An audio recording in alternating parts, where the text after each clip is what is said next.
A good memory is essential for your child and the activities they are involved in. Thanks to the ability to remember things quickly and being able to absorb them later, the young person will not only be able to learn effectively in school, but also cope efficiently in life. They will remember the names of their classmates, their daily schedule, and things which they have learnt at school. Memory exercise builds new, lasting connections in the human brain. These combinations will pay off not only at an early age, but will also keep your child mentally fit in adulthood. Today, I am going to present to you some ideas on how to take care and encourage proper brain development in relation to memory.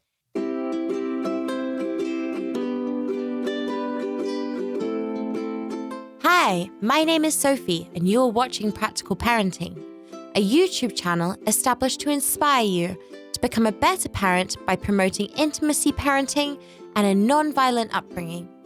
Once a week, you will find an animation on an interesting educational topic. If you are interested in these matters, subscribe to our channel. Number 1, the game, What is Missing? There is a game which works well for young children, but can also be interesting for older children as well. Start by taking some items such as toys, trinkets, or photos with your child and spread them out on the floor or a table. Let the child study them for a moment and then let them cover their eyes.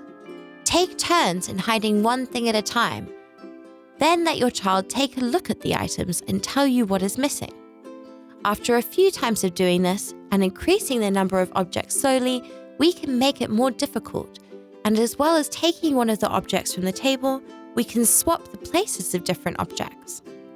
Keep in mind that it is important to positively accustom your child to making mistakes. When they make a mistake, you can laugh together and clap your hands. This way, you show your child that mistakes are a normal thing and sometimes even a desirable element. Number 2, the memory game. Do you remember the memory game? You can buy it or even print it from your computer.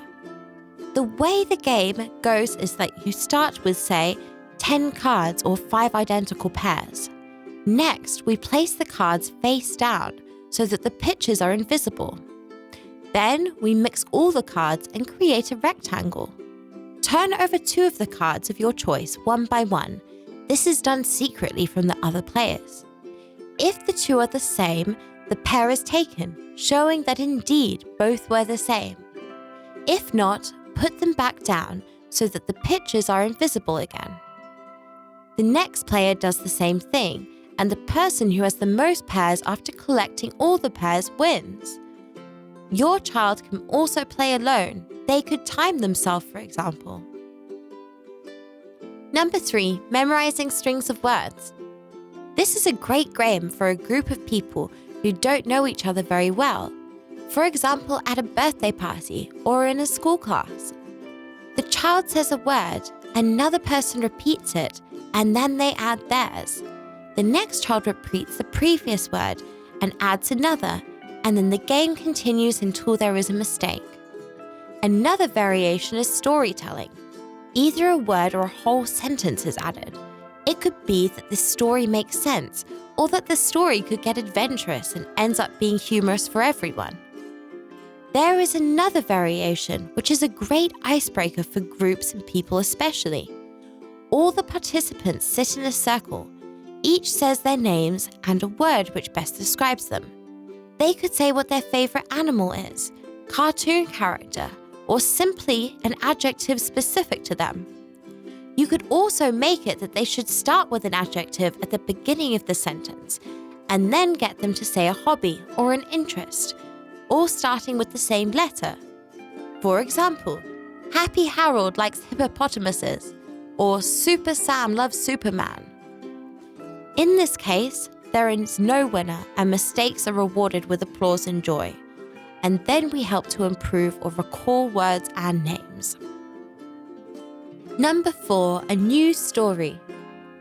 Read a story to your child and ask your child a few questions about the story. What happened in the story? What pictures were their favorite? What did the characters wear? You can go even further and ask the child how the heroes might behave differently, what else they might do. Let them say how they would have behaved in their place and why. This addition of linking certain elements and looking for consequences is an important way of showing the child that combining facts logically supports remembering. These games are actually transformed mnemonics. Through play, they guide the child's thinking and develop it. Make sure to mix sight-based games with those based on listening and speaking. For the brain, these two parts of information processing are completely different. Therefore, the memorization processes will run in a slightly different way. However, if you take care to develop your child's visual and auditory memory from an early age, there are many long-term positive aspects. Remember that several other factors influence the memorizing process in order for the processes in the brain to take place properly. And therefore, for the memorization game to be effective, you need to take care of the following things. Number 1, concentration and focus the child's attention on the memory game. Number 2, motivate the child to perform the task as well as possible. Saving points and a dose of healthy competition will work here. Number 3, emotional state at the time of remembering. If the play is accompanied by positive emotions, there is a greater chance of developing memory pathways. Number 4, the environment should allow the child to focus on the task at hand. Also, remember that regularity counts when practicing your memory. Frequent and short sessions are much better and less tiring for the child. Take advantage of opportunities. Have fun driving your car, cooking dinner, or lining up at the store. Wishing you lots of parental love and close relationships with your loved ones. I thank you for your attention and invite you to discover Practical Parenthood. If you are not yet one of the subscribers of the channel Practical Parenting, please click the subscribe button and wait for our next animation.